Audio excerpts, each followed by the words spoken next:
Hello student, आज का हमारा टॉपिक है झंडा ऊंचा सदा रहेगा।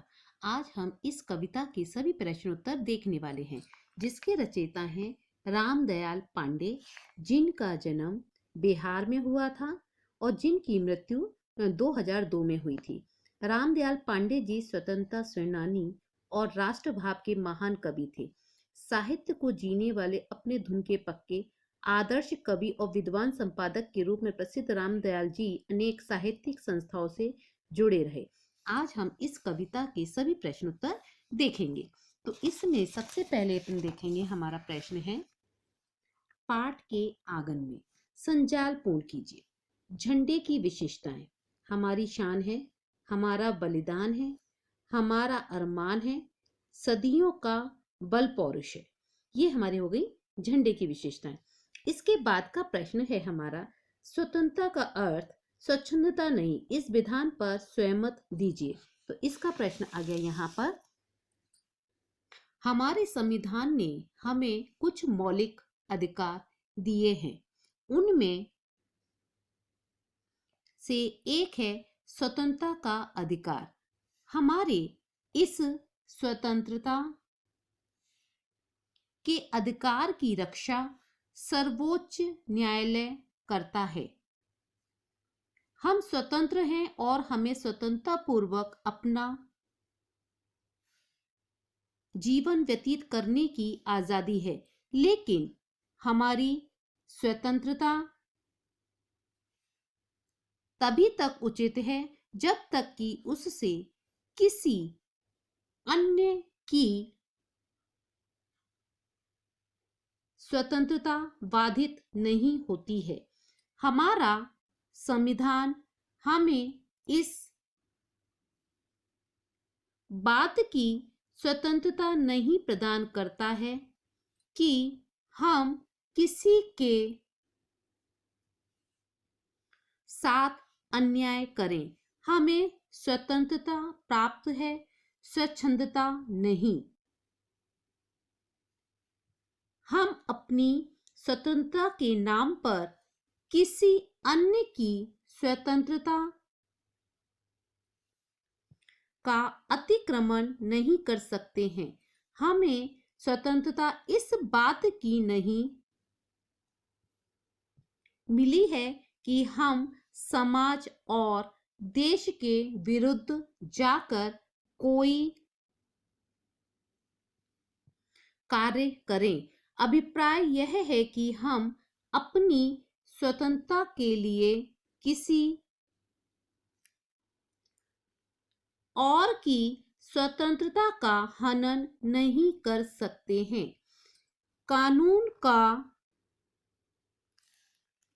उल्लंघन नहीं कर सकते हैं, क्योंकि स्वतंत्रता का अर्थ स्वच्छंदता कभी नहीं हो सकता है। ये हमारा प्रश्न हो गया कि स्वतंत्रता का अर्थ स्वच्छंदता नहीं, इसका ये आंसर हो गया। इसके बाद का प्रश्न है हमारा कल्पना पल्लवन का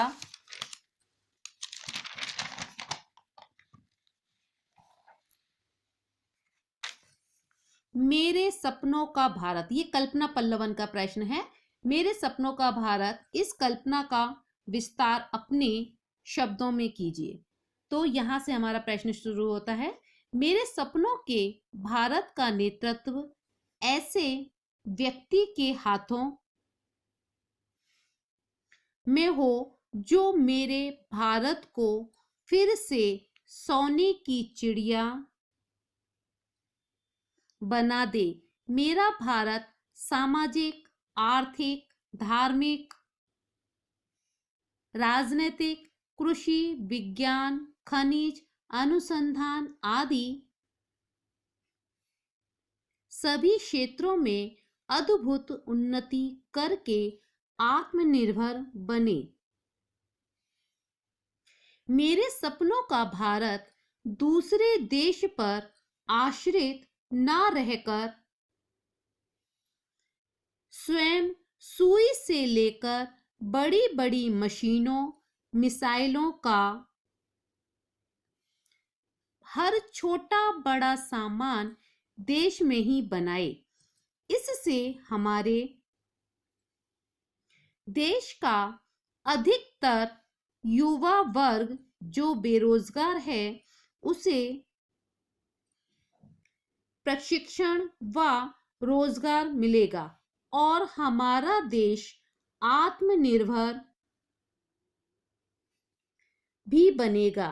मेरे सपनों के भारत में सभी जाति और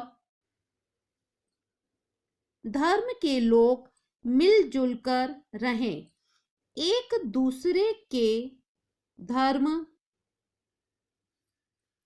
को सम्मान की दृष्टि से देखें। मेरे भारत का प्रत्येक नागरिक अपनी संस्कृति, संस्कार और परंपराओं का आदर करने वाला हो। मेरे सपनों के भारत में अमीरी गरीबी की दीवार मिट जाए और सभी सुखमय व संपन्न जीवन बिताएं। ये हमारा हो गया आंसर किसका, कि मेरे सपनों का भारत। इस कल्पना का विस्तार अपने शब्दों में कीजिए। इसके बाद इस पाठ से संबंधित अगर आपका कोई भी प्रश्न है तो आप मुझसे पूछ सकते हैं। और अगर आपको मेरा वीडियो पसंद आया तो प्लीज आप इसे लाइक कीजिए, सब्सक्राइब कीजिए और अपने दोस्तों के साथ शेयर कीजिए।